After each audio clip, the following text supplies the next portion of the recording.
Hey, welcome, fight fans, to another episode of Before the Baldman Speaks. I'm your host, as always, Andrew Lawrence, and joining me this week, helping me wrap up all of the fights from Curitiba, Brazil, and UFC 198 with the main event between Stipe Miocic and heavyweight champion Fabricio Werdum, who is no longer the heavyweight champion. Help me break it all down. He is the Lone Star of Texas. He is the heart of Texas. He is the Lone Ranger, the masked gunman. Formerly of Cage Cash fame. Now you can find him anywhere on Twitter at Joey G Sports. He's the man, Joey Garner. Joey, how you doing, brother? Wow, Andrew, thanks for the lovely introduction. A lot of words, some of it descriptive of me, some of it not. I'd like to think there are more than just one star in Texas. But what can I say? I want to give a shout real quick to all my fans, especially Whip the Capper. He's really supportive. If you've seen him talking to me on Twitter, I have no idea what that shit was all about, but cool. Yeah, happy to be here. It's always important to have fans, and maybe it's more important to have haters. Hey, I'm not mad about it. They obviously care enough to tweet at me, so there you go. It's just like it's just admiration. It's just like the little cousin who wishes he could have as hot a girlfriend as you have. But anywho, we're not here to talk about Whip the Cap. We're here to break down everything that happened from UFC 198. And I don't know if you could call it crazy. It's crazy that everyone had this underdog. I couldn't find anyone who didn't pick Stipe Miocic, but still he went off as an underdog. Stipe Miocic, one-punch KO, steals the UFC title in kind of a surprising, shocking fashion, leaving the Curitiba crowd kind of in shock. What's your instant reaction from this? Other than I guess some mild surprise, or are you very shocked? What do you think about this, Joey? Not at all shocked that Stipe won. I figured the fight would be competitive. I thought he had a live chance. I picked Werdum. I thought that he would be crafty enough and be able to adapt in fight but I certainly thought the fight would last a little while. It would play out. See Werdum just deciding to hands out, chasing Stipe like a madman, sitting here next to me watching, and just about and running around. Oh, he's dead. That was shocking, but hey, good fight. Good for Stipe. In the few minutes before, it kind of fell apart for Fabricio. It was looking really good. It almost as if he had Stipe hurt. He was backpedaling. He was being really aggressive. Did you think that maybe Stipe was playing a little bit of possum there, trying to bait him to come in because he wasn't having success really dictating the range? And I thought overall in the leg kick exchanges, while he had some success, I felt like he was losing those exchanges mostly. So do you think there's any basis to my theory that maybe he was baiting him a little bit, acting a little bit more hurt than he was? I think Stipe certainly wanted Werdum to bring the fight to him because Stipe is a pretty good counter. Short right hands that he likes to throw. Obviously, the one that put Werdum down was the short right hand. Yep. If he was gonna have success with Werdum, especially if he was gonna work takedowns later in the fight, I think that he needed to get Werdum a little worn out. So probably better for him to let Werdum push that confidence in his cardio, and also he had to be wary about Verdum's ground game early for sure. Fought fight by Stipe. I doubt that he anticipated Werdum would be as lax defensively as he was, and I'm not sure that we really learned a lot from that fight. It was so brief, and initially that's not what I want to see going forward. I think that Overeem has earned himself a title shot, and I think a fight between him and Stipe would be very intriguing. Yeah, I think that's definitely the fight to make from this. What do we think about Stipe Miocic as the new champion? He's a young guy. It seems like time worked out really well for him in that the heavyweight division as a whole is aging. And if you look at that top 10, it's all these, damn near 40-year-old men out there. Do you see a long reign for Stipe Miocic, or is he going to kind of continue the trend of dropping the belt as soon as he gets his hands on it? Yeah, I'm not sure about how long his reign will be. I think that he's definitely entering at an opportune time because, like you said, it seems like every contender in that division is a bit over the hill, or what we would consider over the hill. many other divisions. Stipe, he's got a good style. He's pretty well rounded. I think that he matches up well with a lot of the top heavyweights. I'm just not sure that it's not a coincidence that, or what am I trying to say? I don't believe it's a coincidence that a heavyweight's never defended the belt more than 2 times. I think that that's just a division where you make one mistake, you can get caught by a big shot. Look at Cain Velasquez losing his first fight to Junior Dos Santos. The next 2 fights didn't play out anything like that bout, but he clocked behind the ear and he was done. Say the same thing about a lot of other fights along the way, like when Frank Mir, I mean, obviously it wasn't a title fight, but when Frank Mir, what did he, heel hook Brock Lesnar, knee bar him? I mean, yeah. Match played out. So many instances in heavyweight MMA where rematches are so much different than the first fight, or we have weird instances where guys knock out Stipe Miocic. Who knows, man? It's a crapshoot almost, really. But Stipe's a worthy champ, good skills. Yeah, definitely. I think you can't really walk away from this last little streak he's put together and not be super impressed with Stipe Miocic. Now, which do you find more annoying, Stipe Miocic and his Twitter rants, or Fabricio Werdum's Werdum face? I'm not a big Werdum fan. I think the Werdum face is pretty dumb. It's really terrible, right? I'm not alone in this. Everyone's over it. I was super happy to watch him get KO'd a little bit just because I know that I'm not going to see the face for a while.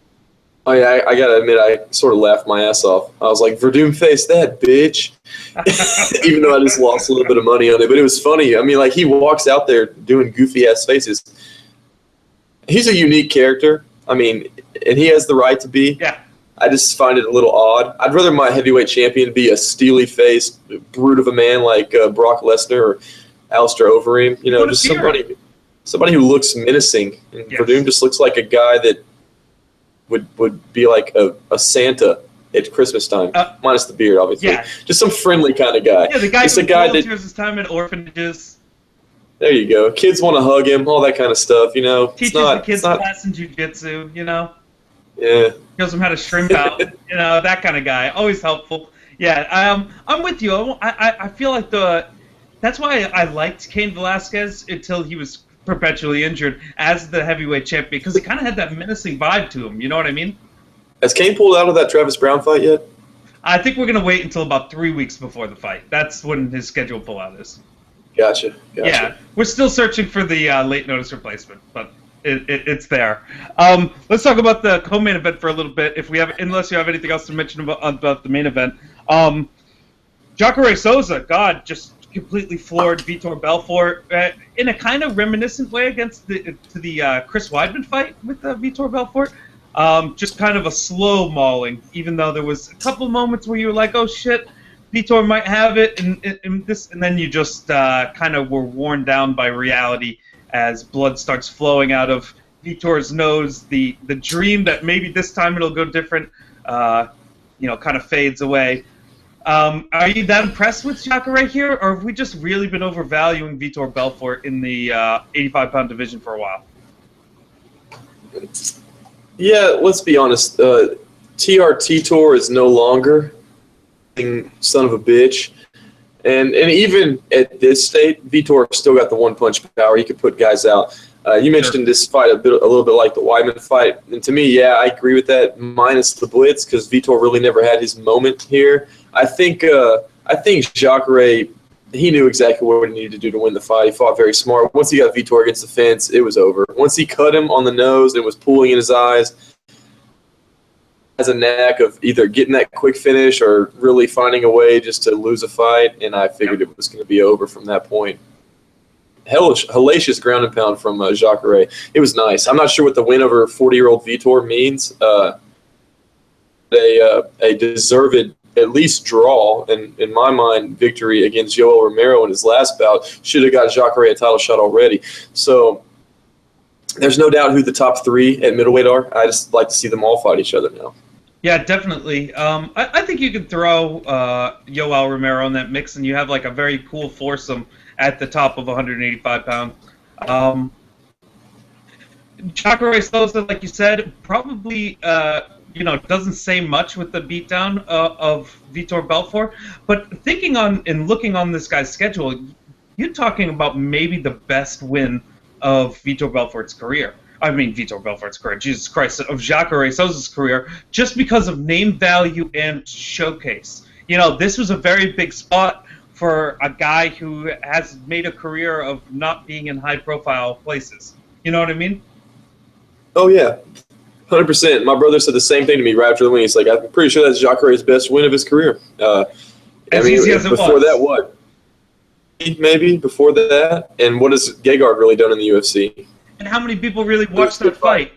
Exactly. You know, if you put that number at 150,000 people watch that fight live, I would be like, okay, yeah, that's just not going to make you a star, despite, you know, how much of a freak athlete and how successful he's been at middleweight. What do you think they do with Jacare here? He kind of needs a fight, almost, right? You know, am I crazy to think that?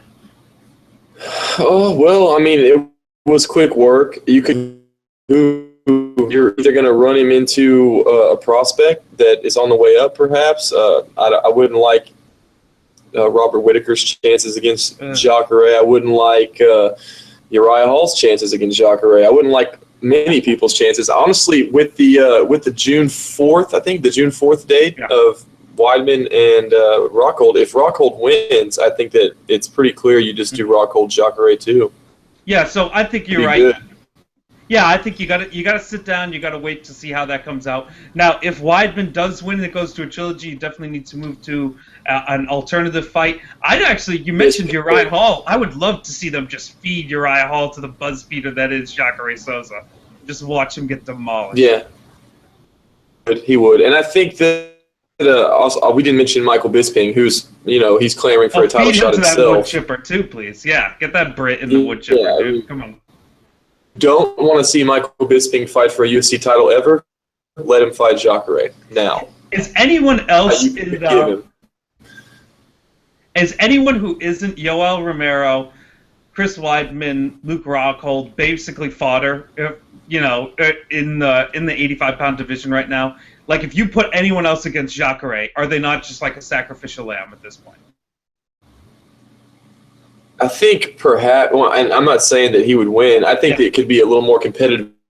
That a Jacare rematch would be intriguing. More of a wild offensive striker these days. Yep. And, you know, he has the grappling keep it standing, which is where he wanted, because I don't think that you want to take Jacare down.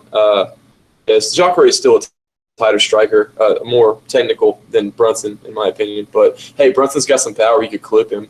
Yeah, I kind of forget about Derek Brunson in that division. You forget he had that really close fight with Yoel Romero. Was basically winning it until that, you know, until he got Yoel Romero. So, yeah, definitely dark horse in that division. And, you know, a division that I love how it's shaping up. I think those four people and maybe Derek Brunson as a fifth really make for a compelling top of the division. Let's talk a little bit about the debut of Cyborg Santos and poor Leslie Smith's demolishment. Leslie Smith complained that it was a stoppage, clearly an early stoppage, right, Joey? 100%. Someone should have just handed her a mirror and been like, chick, just no more. Like, first of all, why are you even taking that fight? Hopefully she got paid. I pray she got compensated. Down to Brazil from the United States of America, fight someone who is probably outweighing you by a solid 30 pounds on fight night. Because I seriously doubt Leslie Smith walks around at much more than 139 pounds that she weighed in at. And just you knew what I saw Leslie Smith right before she gets knocked out. This is what she's doing. She's just doing this. How you gotta know that you're about to get knocked the fuck out if that's your plan against Cyborg. So upset about. If anything, she saved herself some brain damage. Yeah. I respected the Diaz nature of instantly popping up from being clearly KO'd and talking a bunch of shit. You know what I mean? Like, that is, you have been training in Stockton. If your instinct is, okay, just got floored, clearly knocked out, pop up and be like, I never went out, motherfuckers. You might call this a KO victory, but in my head, nah, I would have got you eventually. Yeah, you better be glad the ref's holding me back. Fuck you, Cyborg. Exactly. Yeah, better.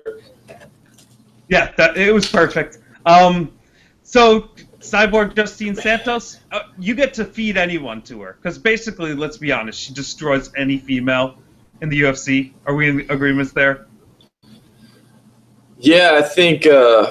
Well, first of all, let me just say this: I really think she should have used that opportunity post-fight speech to call out Ronda Rousey. Oh my Why God, not? yes. Please, thank you. Why not? Go for the money. God, Shoot because for the not money. only It's the money. not only do exactly that's your money fight right there. That's the only fight that you're going to make big baller money in You a want to buy a catchweight. house, I mean, look, lady? You want to buy a house, exactly. lady? Come on. What did Rousey always say? She wouldn't fight Cyborg because why would I fight someone out of the weight class? We're not fighting for a belt. Well, guess what, bitch? You don't have a belt anymore. So how about you go and fight Cyborg? Because obviously, if you're the real badass that you always claimed to be and you thought you are and that you faked a lot of us into believing that you were, then you should fight Cyborg.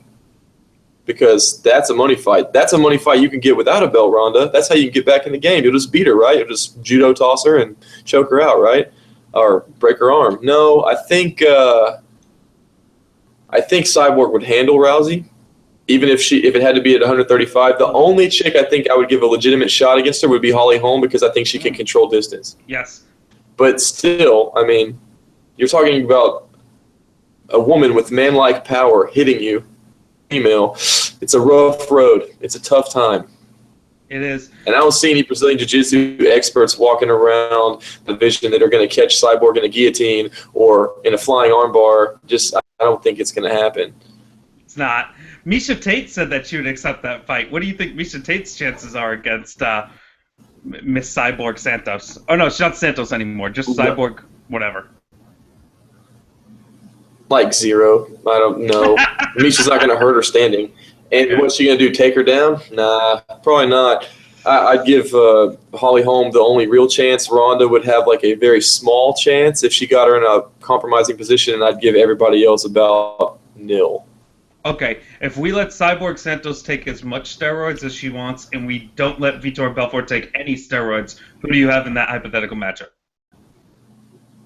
Ooh, gotta go with Cyborg because I think Vitor is gonna find a way out of that fight. You know, it's just been proven over time.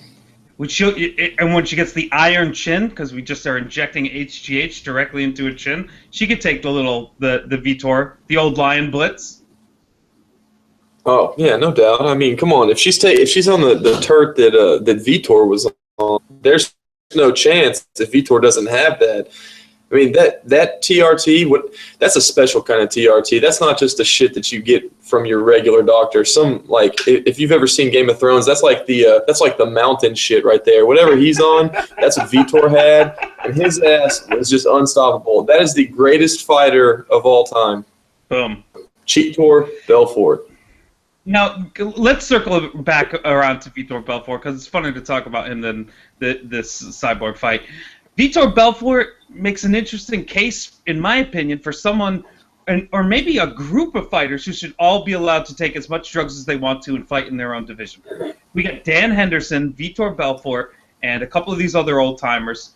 Let them take all the juice they want and fight each other.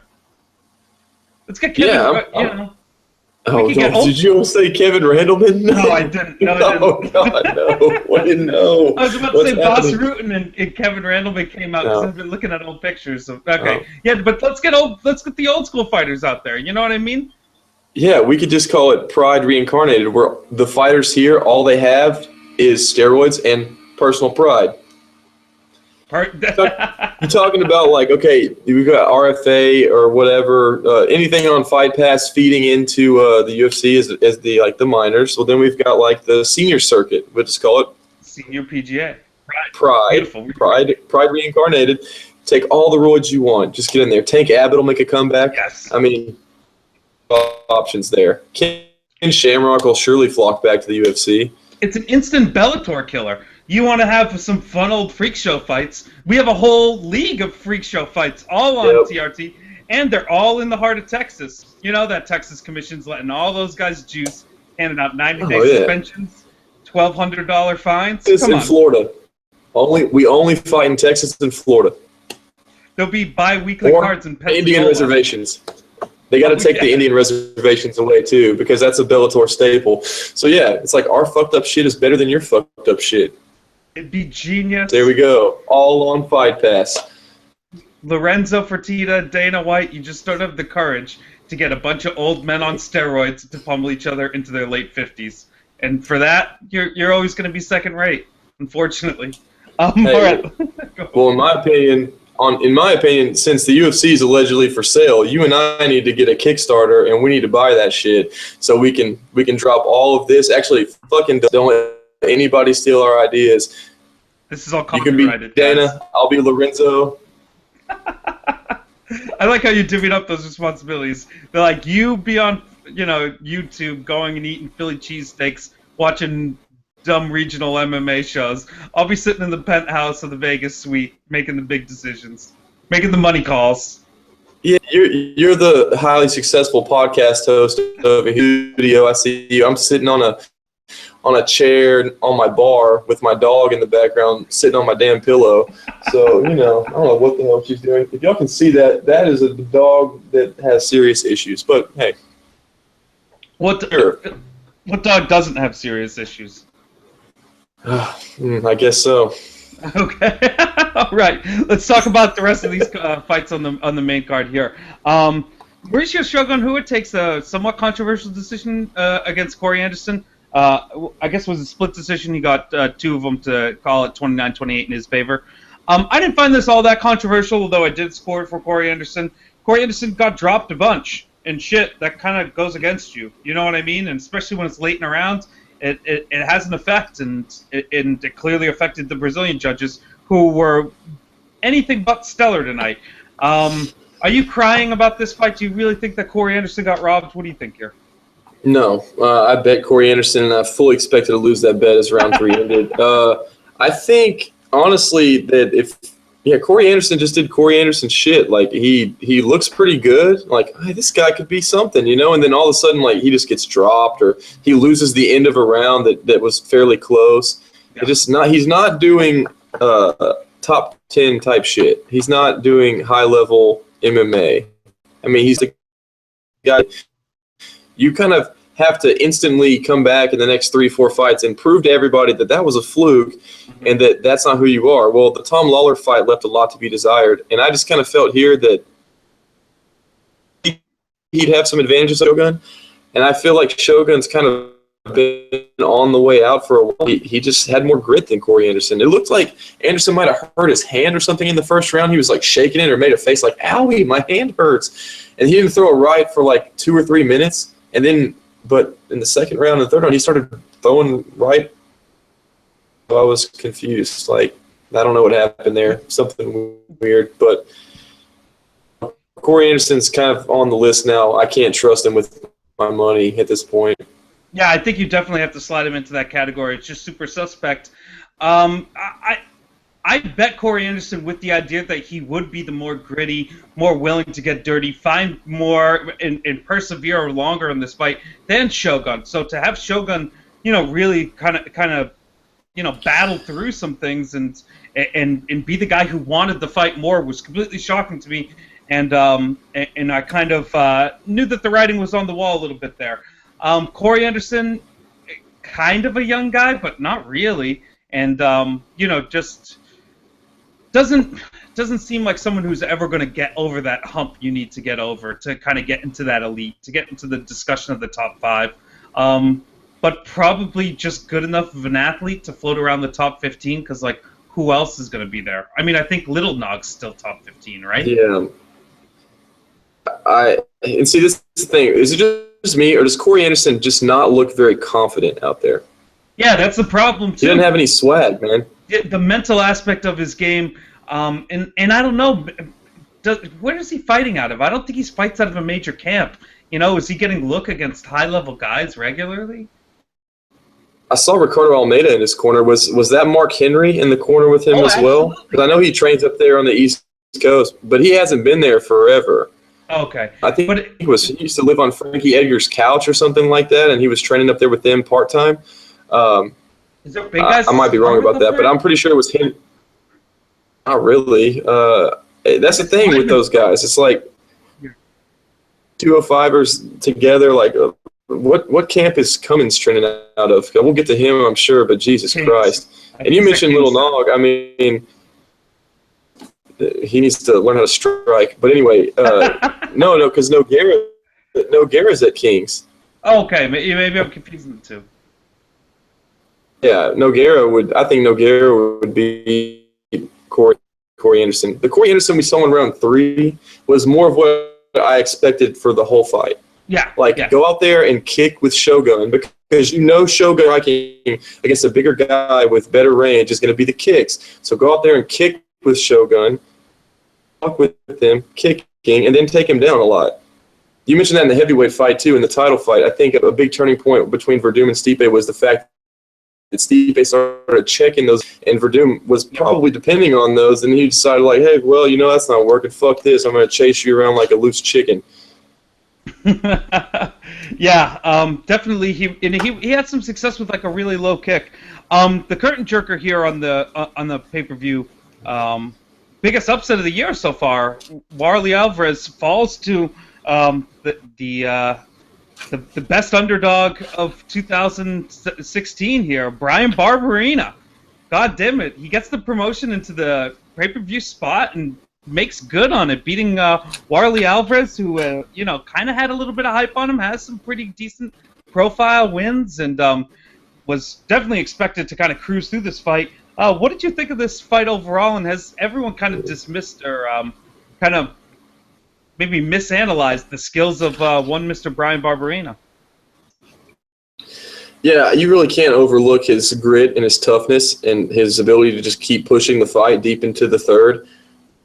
A lot of fights in a division like welterweight where a lot of the guys, they have really solid skill sets in certain areas, but there's a lot of incomplete fighters away from that top 15, 20. It's a deep division, no doubt, and Warlley Alvarez was undefeated. He was a touted prospect, but not like Barberena, who's not going to go away.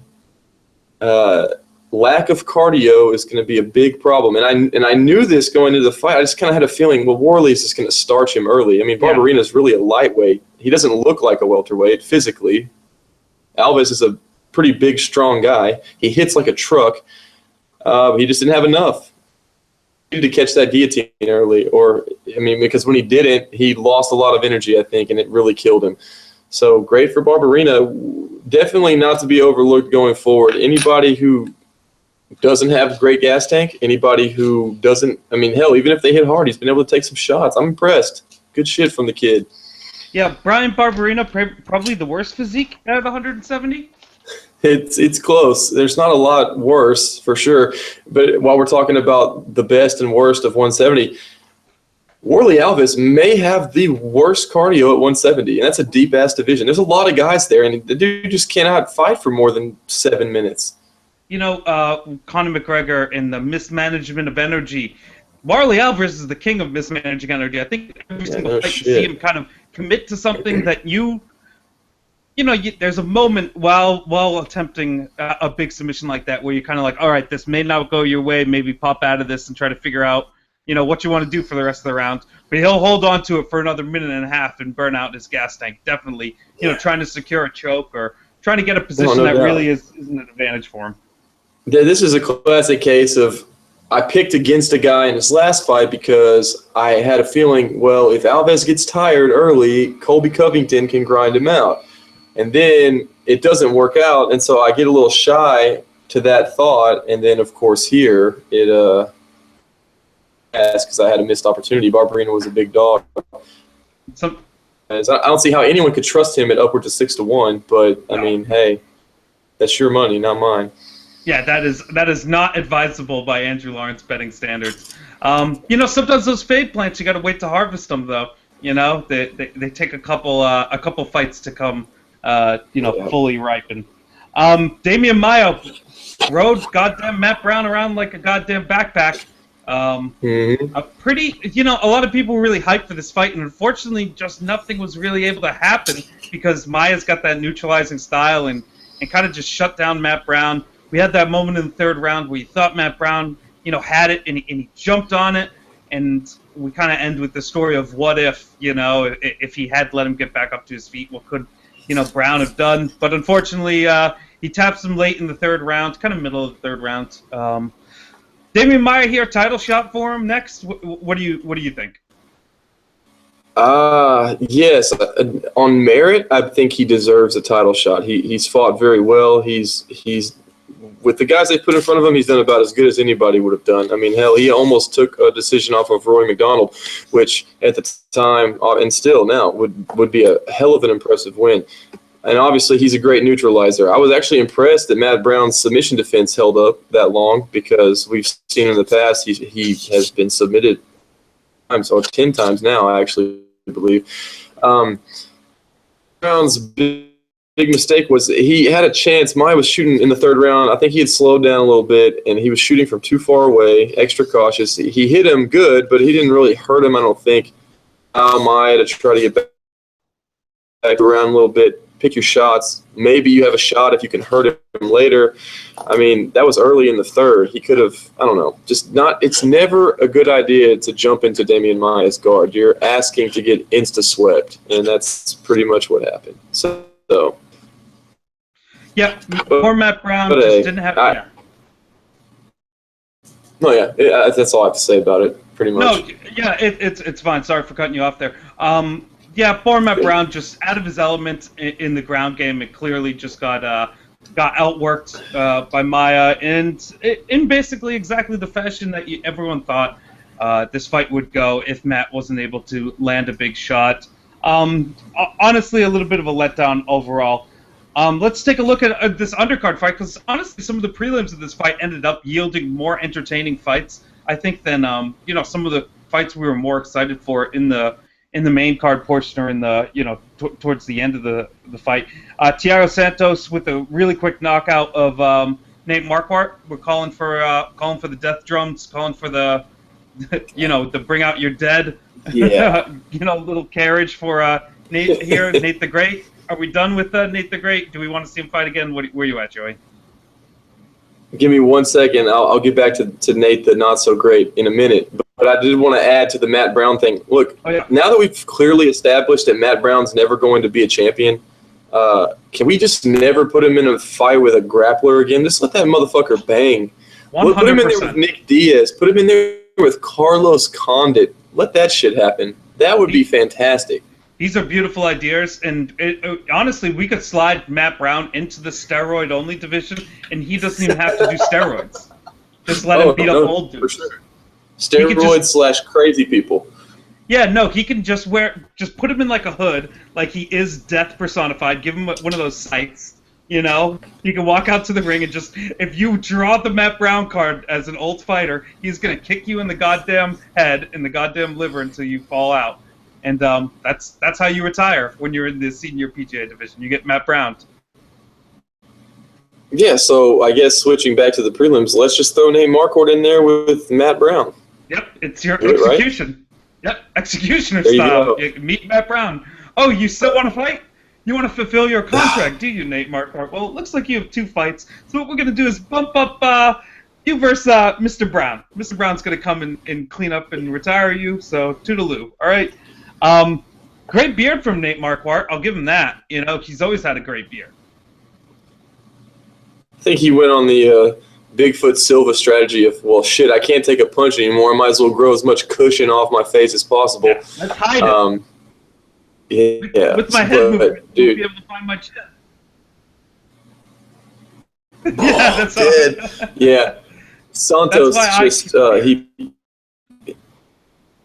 that was inevitable. I thought the under was very priced in this fight. 1.5 minus 145. Yeah, I was all over that.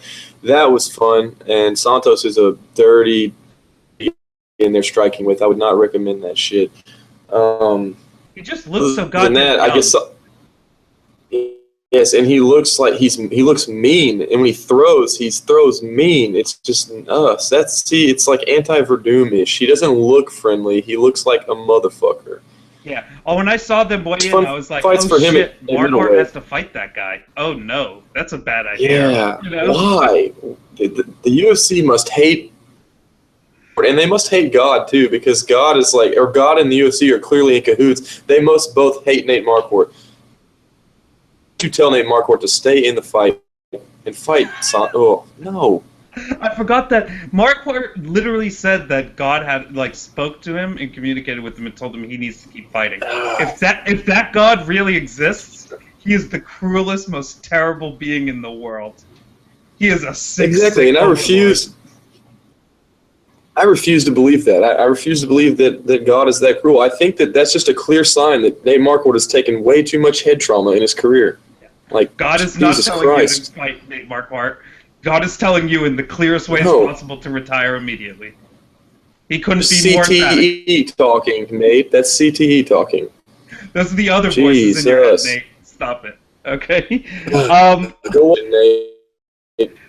Francisco Masaranduba Trinaldo. He had a very interesting fight with Yancy Medeiros. Kind of one of these fight that goes to one fighter in one round and couldn't go more in the other direction in round 2, and then back to the other fighter in round 3. Yancy Medeiros has this shining moment in the second round where he looks like he could have almost finished Masaranduba, but other than that, it was a complete mauling. And by complete mauling, I mean I was in favor of stopping this fight in the first round, for and give Trinaldo a TKO, and I was also willing to stop the fight in the third round to give him the TKO. Ultimately, it goes to unanimous decision victory with scores all over the place in a very Brazilian fashion. What did you think of this fight? Weird. Trinaldo won. I expected him to do so. I did not think this fight was going to be that awesome because it was pretty back and forth. It was pretty action-packed. I'm with you, though, in the third round. I was unsure what the referee was looking at when Yancy Medeiros he clearly could not even stand up straight. He was flailing around, and then at one point just falls over on his own from Strikeforce. And, that fight should have been stopped. Good Lord. I mean, hey, we're obviously the UFC clearly doesn't care when their fighters are getting concussed all over the ring, so why should referees care either? You know what? In the first 5 fights of tonight, there was just egregious mistakes made by either the officiating or judging crew. Like there's clear moments you can pinpoint to and say, this is something that's wrong with this sport. And this is probably the most terrible example because this is a fighter who clearly needed intervention. He needed to be saved from himself. I think in both the first round and the third round. Now, you could say that the success he got late in the second round proves that it shouldn't have been stopped in the first round, but I disagree. I think that ultimately we need to err more on the side of caution, and what's good about MMA is that fighters take a loss better in their career. Their earning potential as a fighter isn't as damaged as it is in, say, boxing by taking a loss. So let's encourage that, and let's or not encourage that particularly, but let's embrace this culture that MMA has of being accepting of losses and save these people from some fucking head trauma. Yeah, Yancy could take those shots. Yeah. He proved that he's a tough motherfucker, the toughest of motherfuckers. Yes, but did he need to take those shots? No. Are they going to be detrimental to his longevity as a fighter? Extremely. What about his corner? His corner could have stopped it too. God. I mean, that's a very good point. I'm sorry.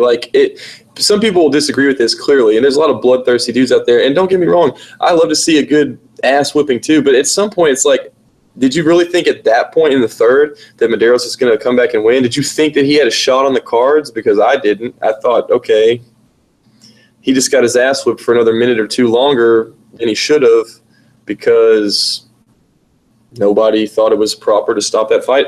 I don't know. I mean, it is what it is. Yeah, but I think it's a problem when corners think, hey, if I throw in a towel on my fighter, they're going to believe that I don't have faith in them. Whereas they should be throwing in the fight out of just concern and love for their guy and know that, hey, you know what, we'll get him another time. The weird, tricky part about mixed martial arts is, sometimes luck and just circumstance and situation has so much bearing on how a fight goes. So it really is true that occasionally a fighter is better on that night, but just on that night. And you can have your guy come back, and under a different set of circumstances, he could have a better result. So, I don't know. I just really wish that there was a shift in the attitude in MMA towards, towards the side of caution almost. I know we're never going to get that because we're basically barbarians, but it's my hope, Joey. It's just not realistic either. I mean, like, okay, Yancy Medeiros, as is, he's never going to compete for a championship. His career and his earning potential is going to be based upon how many fights can this guy get in before he's done. How many fights can he be in before he's done? This fight was exciting, sure, and I'm pretty positive they should have won fight of the night. So if the goal was to get an extra $50K, that's fine. You did that. That's good. They did it even if they threw in the towel, though, in my opinion. Yeah, they would have. They would have at that point. So my point is, like, if you really care about your fighter and his earning potential, save the man. Let him have a few more career fights, because I'm pretty sure in a fight like that, you probably lost a couple along the way.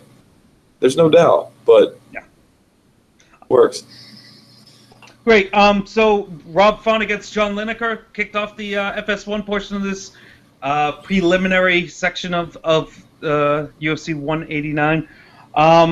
John Lineker really dominating the fight. I misread this fight. I thought that Rob Font was going to be more technical, throw straighter punches, and kind of maintain the space. All that ended up being true, but nothing really stopped just the work rate of John Lineker. He's kind of just gets in there and gets after it so much that he disrupts Rob Font and his ability to maintain any kind of substantial offense.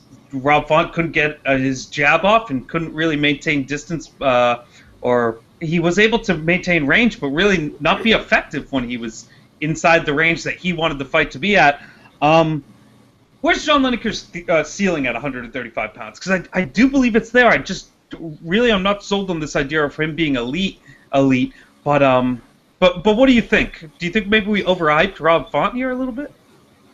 I don't know if he's overhyped. Rob Font's a good fighter. This is a tough fight for him because of the pressure that Lineker is going to put on a guy. And Font needs to operate at range. And he was able to get off some shots, but his back was against the fence the whole fight. So it's one of those things where you're never going to be successful against John Lineker unless you can bang with him punch for punch, which no one's been able to do that so far, or you can take him down repeatedly. Because those are the only ways that he struggled. He may have cardio issues, but again, you're not going to get him tired unless you are able to put pressure on him too. And that's going to require you to eat a shitload of punches, and not a lot of guys can do that. I think a interesting matchup for him at 135 would be another flyweight that's made the move up. I think John Dodson, John Lineker would be incredible because both of those guys have the style to put on a fast-paced fight in the middle of the octagon. And I think also Dodson has the grappling chops to test him in that area too. So that could be fun.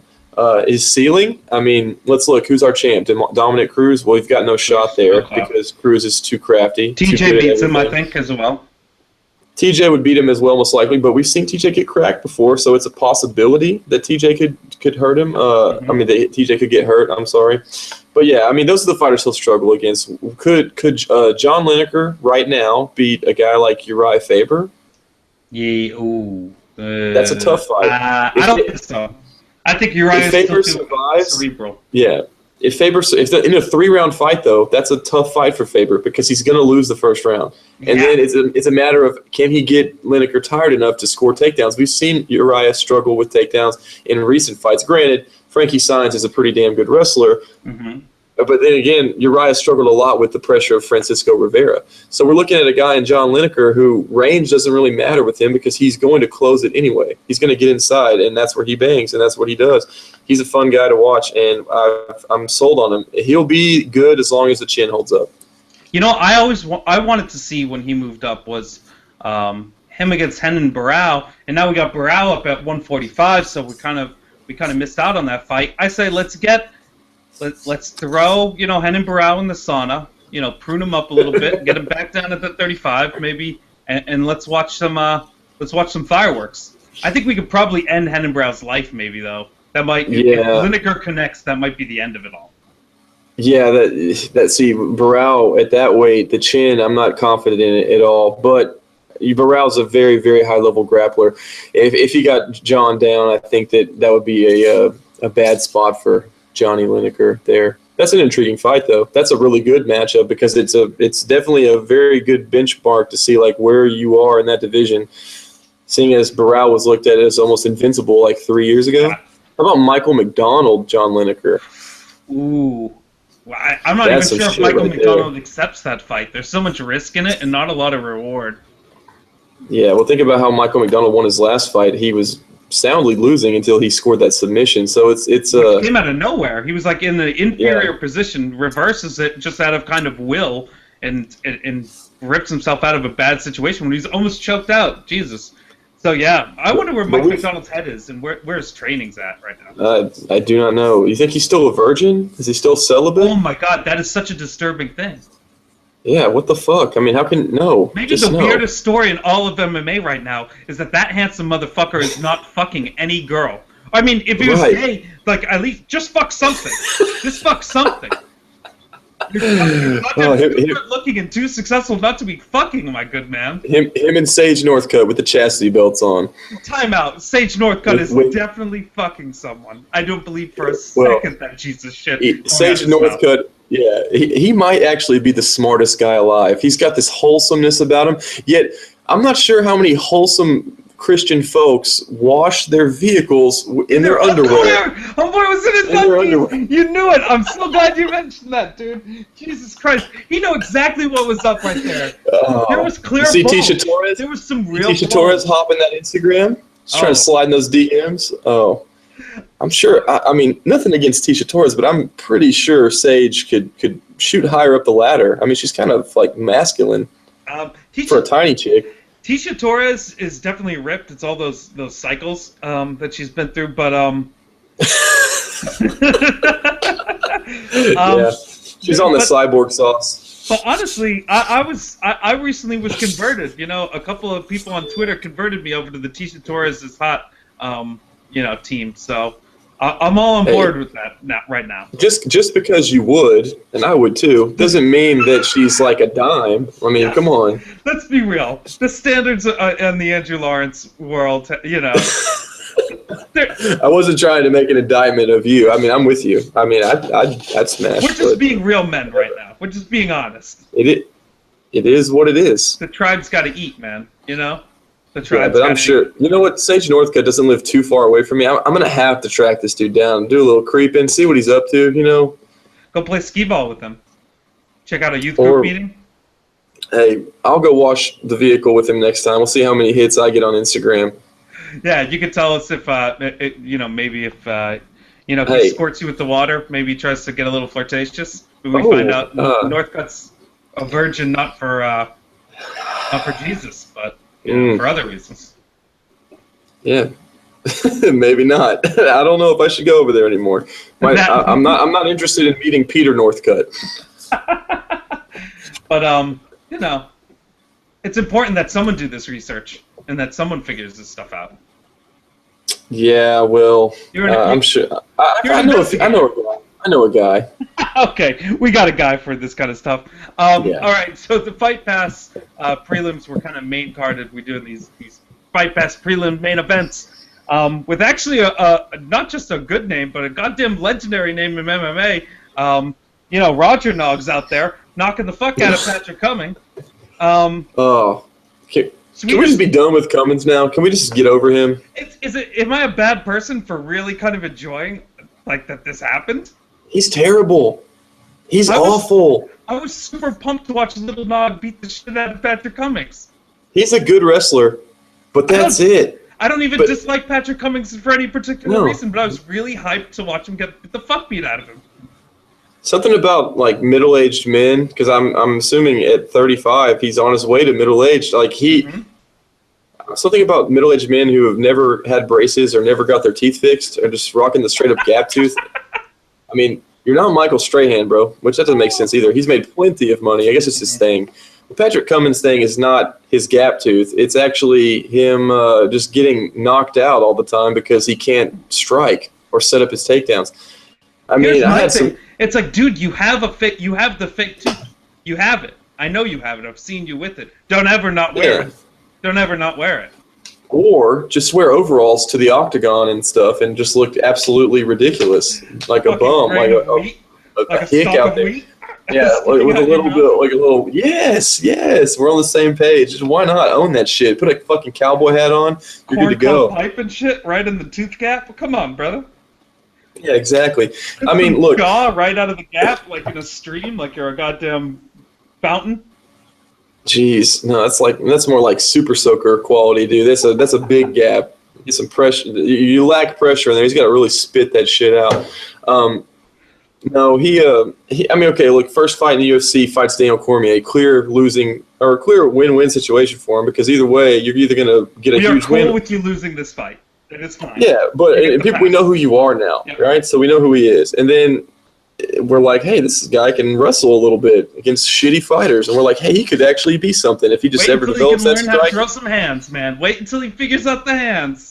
Just he never had, dude. It's so bad, and not only can he not punch, like he can't block a punch either.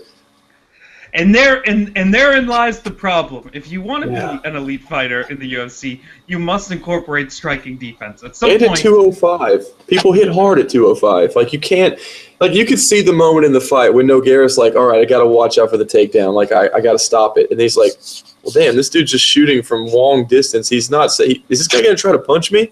Oh, okay. Well, I'm just gonna walk him down now and hit him a lot, and he'll just fall over. Man, that happened. You know, it's. Like, Little Nog's IQ isn't going to go away. And he's a really savvy fighter. After all these goddamn years, I hope he's a savvy fighter. And, like, Patrick Cummings' game is just too transparent for a guy like that. You know what I mean? And I think that should have been clearly evident. I hope people weren't betting Patrick Cummings here. If you were betting Patrick Cummings for big negative numbers, you need help. That's almost worse than betting Warley Alves, because at least like most of us thought Warley Alves was going to win. Sure, I can understand how you justify Warley Alves more than I can understand justifying Patrick Cummings. It's like you cannot trust that guy. But okay, so how about this? DM me if you're going to bet Patrick Cummings ever again in the future. Anyone? I'm a Patrick Cummings betting. Suicide line. You can call me at any time of the day. I will respond to you instantly. I will tell you to save your money, please. Actually, don't call him first. Call me, and I'll book your action, and then I'll refer you to him afterwards.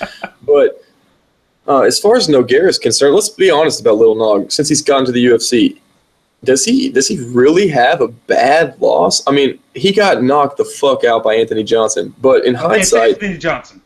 That was kind of expected, and that's a horrible style matchup. He got ground out. I mean, Jesus Christ. He got ground out by Phil Davis and Ryan Bader, but he didn't make it easy on those guys, and those fights are pretty ugly. He beat Rashad Evans in a shitty fight, and then he lost to Shogun, but Shogun got hurt bad in that fight, and I mean, Shogun, he outlanded him with some kicks. He mixed in kicks. The kicks are big for Shogun, and Nogueira is pretty much just a boxer. So, really, I'm not saying he's good. I'm just saying that 205 sucks badly, and Nogueira is still firmly around the top 10. And it's going to be tough to beat him unless you're unless you're a guy who can wrestle really well or can just bang him. And, I think just because Big Nog is kind of fallen to pieces, I think that Little Nog kind of gets the bad rub off of it. People forget. Well, and he looks like he's 75 years old. When they did his little announcement and they did a zoom in on him, I was like, his whole face just looks like the statue of like a weathered man. You know what I mean? Like when you make a statue carved out of you, it's like when you're an older man, you're a war hero who's like lived to be 60, and then they're like finally they say, okay, we're gonna make a statue because you're a hero. Like he's into statue phase. He's got the look of like the later years already on him. I've seen like 25-year-old leather with less wear than that face. Like Jesus Christ, his face kind of looks like the picture of like a Native American's face in like a history book. You know what I mean? After the Trail of Tears. Tears, yeah. Jesus, the hardest time. It's just so sad. It's just like, what happened to you? You're not gonna take down a goddamn Indian, man. A guy who survived the Trail of Tears. You're gonna succumb to your double leg, Patrick Cummings. You know what I mean? And he wasn't even the Nogueira that got run over by a car. It's like, damn, dude, come on. Wow. Well, because they're twins, they sympathetically feel for each other. So, like, if one's injured, the other person feels that injury. I wonder if their parents are still alive. God only knows how old they must look. Someone give me somebody pull up a picture of that. Somebody find that and DM me on Twitter, because God forbid you put it out on the timeline. I don't want to shock anybody. Yeah. We don't want to have any graphic stuff going on down there. No. Their faces just look like the worn leather of a football from like 1950s NFL. Just like broken in beyond belief. Some Night of the Living Dead shit. But here's a real good question. Roger Nog, he gets the victory here. Worst thing that could have happened for him, really, because it's just going to mean he's fighting some higher profile guy who's probably going to murder him. Yeah, let's put him in there with OSP. That's the thing. What do you do now? Because if you've given up, you can't give him a bigger ranked fight because he'll get destroyed, right? Like Patrick Cummings is one of these guys who sneaks through and is beatable, but how many guys above him are beatable? Or do you have him fight someone, up and coming that he can beat and try to find opponents, that he can beat? Or, God damn it, does he have a singular friend in the world who can tell him right off into the sunset, this is a great way to go down, man? Yeah, that's never going to happen. But I think it's a bad idea for them to match him up with up-and-comers because, look, like we already talked about, he fights Corey Anderson. I'm probably going to pick Nog at a good price. He fights Jean Vellante. The same shit could happen. I'll pick him against Jean. Yeah, definitely. We're like, but then you think of the other thing, like, okay, OSP just fought John Jones, short notice for the title. You want to give him a bounce back because now a lot more people probably know who OSP is than before. You put OSP in with Nog, OSP will knock him out because he's got range and he can kick. And he's not going to, it's not like Nog shooting takedowns, which is really the things that have caused OSP trouble in the past. Or, God forbid Alexander Gustafsson ever come back. You stick him in there with Gustafsson. Gustafsson gets a highlight KO, and then you move on. Boo. Send Nogueira to the senior league.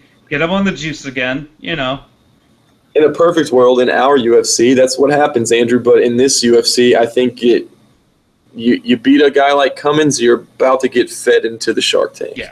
HGH and stem cells to all of your joints on just 24/7 basis, just constantly injecting baby stem cells and HGH into your knees and your wrists. And let's get you back in there, Nogueira.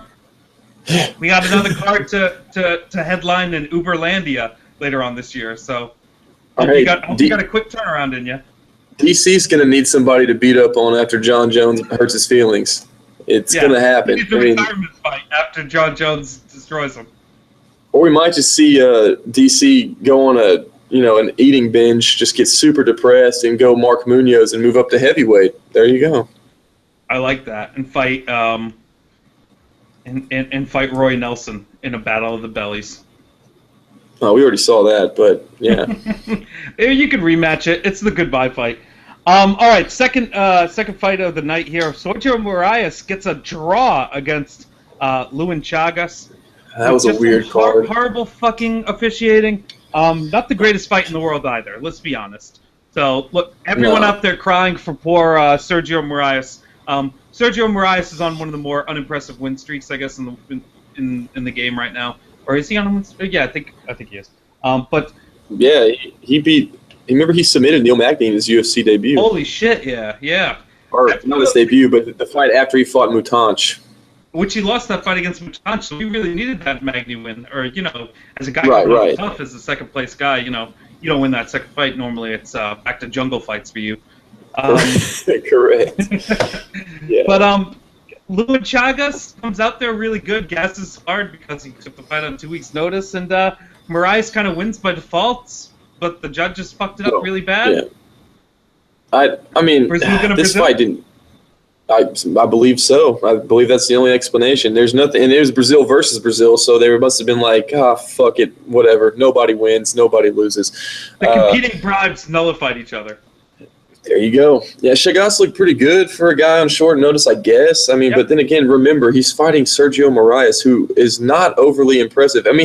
He's got some great BJJ, right? But we don't really see it that much. Sure, he knocked out, Omari Akhmedov in his last fight?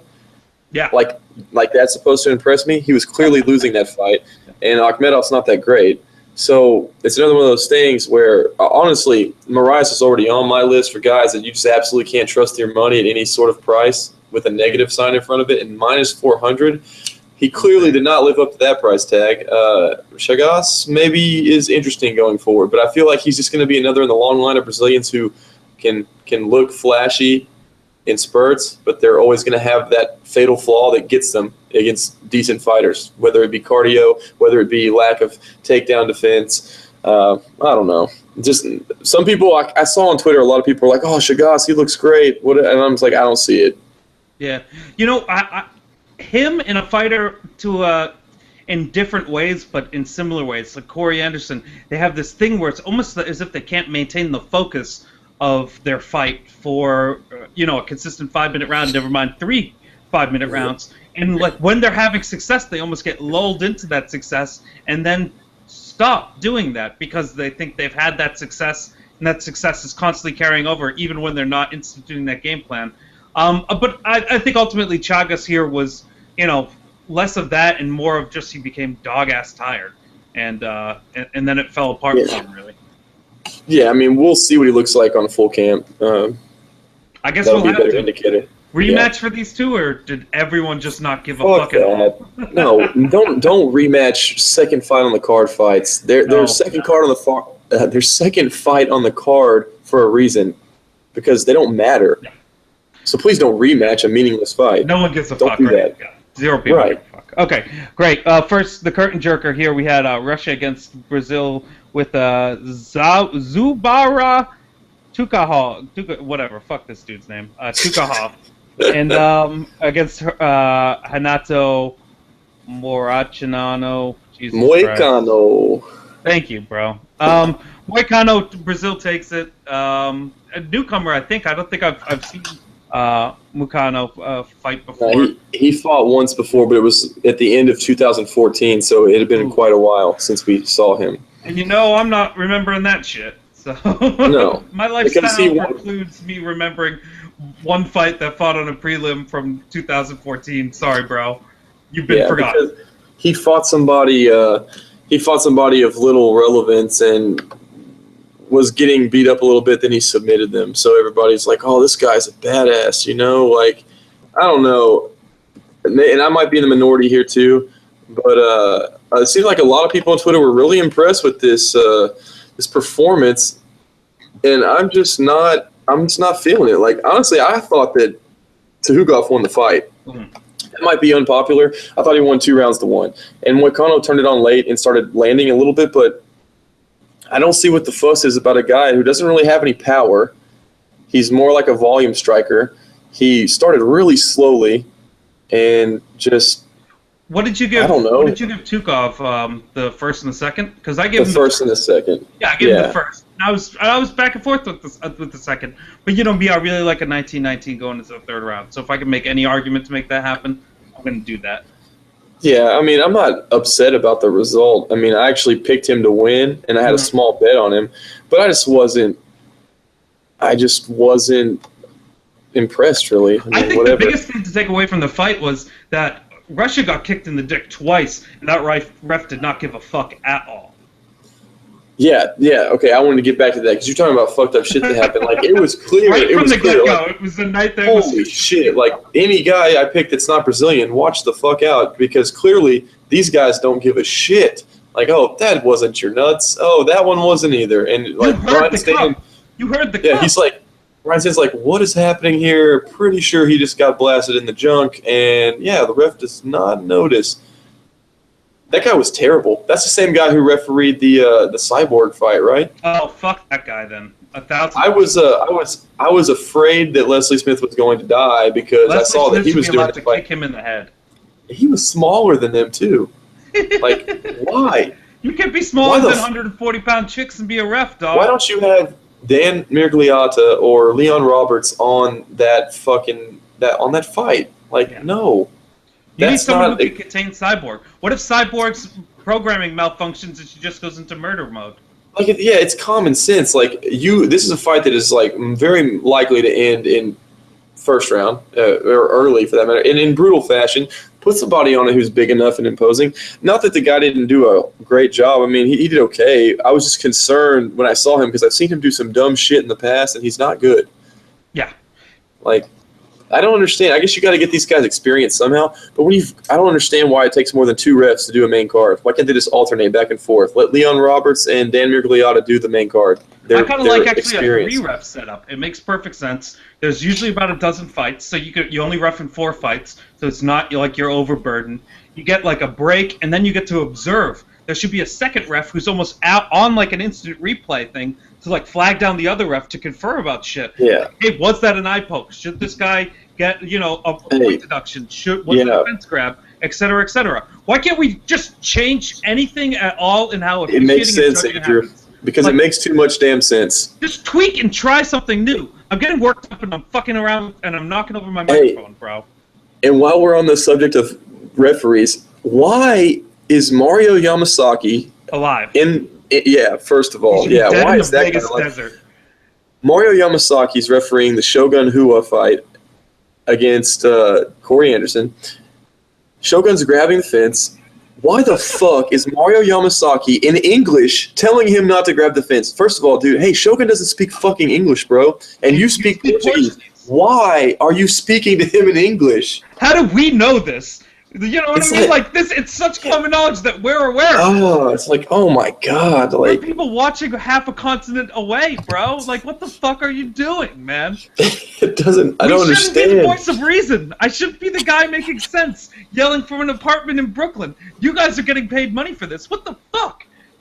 Like, I coach at a 85% Hispanic middle school. / high school. This is an interesting start. And I know a little bit of Spanish, not a lot, but enough to I can apply it in the scenarios in which I need to. Now, there's a couple white kids on some of my teams. I don't fucking talk to them in Spanish. I talk to them in English because that's the fucking language they speak. Now, my Hispanic kids that maybe are predominantly Spanish speakers, I'll speak to them in Spanish when I can. Like when I don't, but no. But when little fucking Tommy over here is doing something, I don't say, Tommy, asiéntate, saca la pelota, señor. No, don't fucking do that. I'll tell you in English. What I'm surmising from this is that you started a fight league with all of the small kids that you are supposed to be teaching physical education to. You're having them fight for money, and that when you give them instructions as the referee not to grab the fence, you give it in whatever language they natively speak. I mean, it would make a lot of sense, wouldn't it? I mean, if you ran a fight club with, 5th graders, 6th graders, I think that's fine. Second graders, that's cruel. That's evil. Well, let me tell you, dude, at the school I'm at now, because I was at a different school a couple of years ago, there's just so much more violence at this school. People are I actually have 6th graders on this campus. It was just 7th and 8th before, but 6th, 7th, and 8th of those 3 grades. I mean, sure, there's fights all the time, but 6th graders are the worst, and they fucking try to kill each other. That's when you start scrapping for real, bro. 6th graders are dangerous, dude. Hey, just to digress real quick, and only for a few seconds. Last week, I actually confiscated some brass knuckles off an 8th grader. Naturally. There was a full class, I'm 7 or 8 kid melee in one of my 6th grade PE classes, and then a 7th grader actually put hands on me. He shoved me and threatened to beat my ass when I was Did he throw combos? How was his technique? No, it was shit. I could have clearly Stipe Miocic the shit out of him if I wanted to, Short right hand hook. Short right hand put him to sleep, But I always this is gonna sound really fucked up, but these kids, some of them are just demon children. And I sometimes imagine what would a sharp knee to the solar plexus do for some of these kids' lives? I think it would really help them, they would realize, hey, don't fuck with people, especially adults. Mm-hmm. They have a false impression of how dangerous they are. You're dude, if I throw a flying knee at your little tiny head, you're dead. But it amazes me what kids these days would say to people like myself. You know what? I'm hey, give me your cell phone. You're not supposed to have it out in class. Fuck you. Fuck me. Okay. Pretty sure you can't say that. I'm gonna write you up. I don't give a fuck. And then you crack him with a gigantic elbow, and you just disconnect his jaw from his face. Right.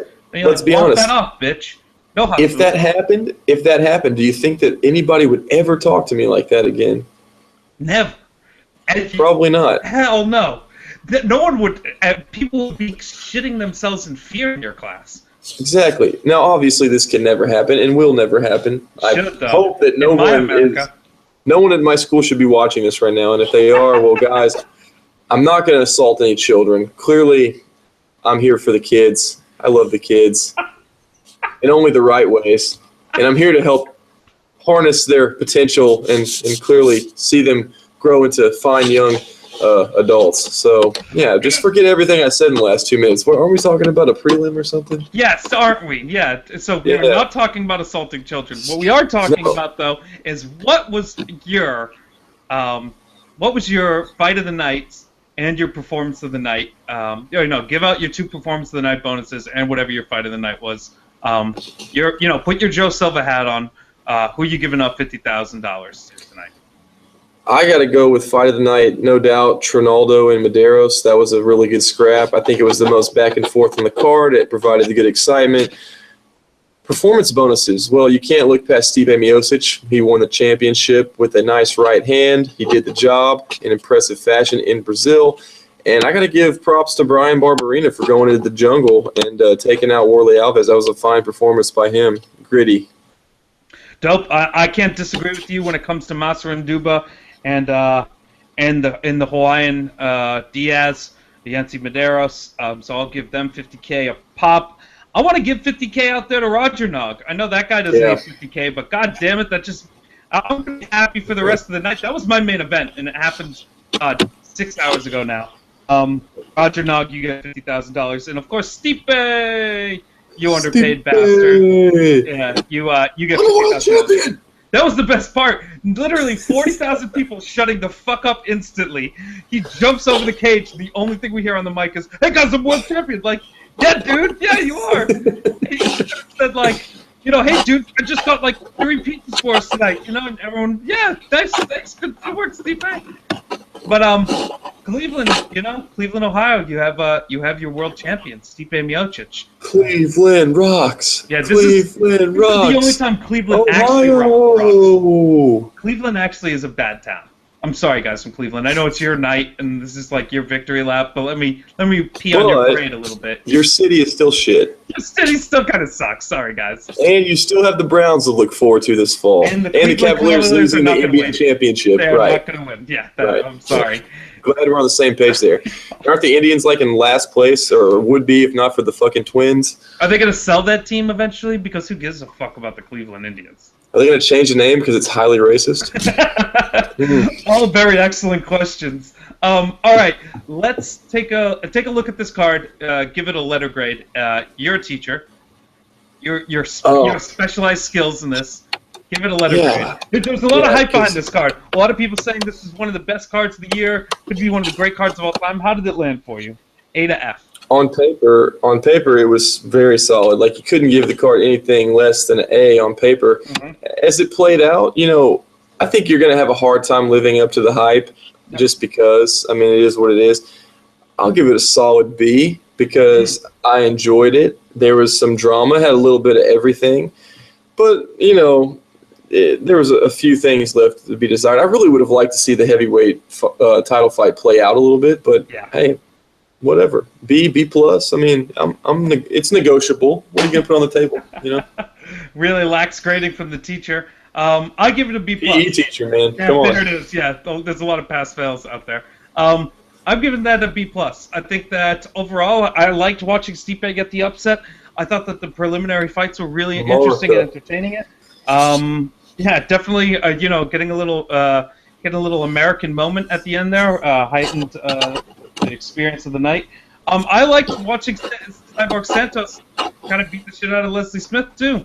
Call me a masochist, but it is what it is. So obviously, I land on a B plus for the night. That's it. That's it for the recap. And before Baldman Speaks, episode 38. Or whatever number this is. I can't believe I've done 38 of these shows. I want to take this time and say thank you to Joey G for coming on the goddamn show. And Joey, why don't you tell the people where they can find you and all that good jazz? So you can find me on Twitter at Joey G Sports. I haven't been very active lately. I've just been kind of chilling. I formerly co-hosted the podcast Cage Cash with my buddy Nate Miller. I think he's on a bit of a hiatus from that as well. It was a great show, and I loved working with Nate. It had nothing to do with personal stuff between me and him. We were both I really was really always busy. hoping that there was some extreme behind-the-scenes drama that eventually we'd hear about. No, Nate's the man. I got nothing but love for him, and I believe that the opposite is true. So I think that you can expect to see me back podcasting again sometime in the near future, and if not, only doing cameos on this show. I love this show, and my boy Daniel Levy's got a good thing going over there with Half the Battle and whatnot. I'll be around. All right. Very cool. Thanks for coming on and taking the time, man. All right, you can always find me on Twitter at the Clown Kid. Thanks for sticking around and watching the show, especially the people who watch it live. This this show is being broadcast on iTunes. We're just having a little trouble getting it up into being available on the iTunes store, but that should happen actually later on this week, or at least that's what they tell me via email, and I believe them. They have no reason to lie to me. There's no real reason to lie. Get through this. Having a little trouble getting up is never fun, but there's avenues for improvement. Don't worry. Yep, there's pills and potions you can take to alleviate yourselves from this disease. All right, people, let's close on that note.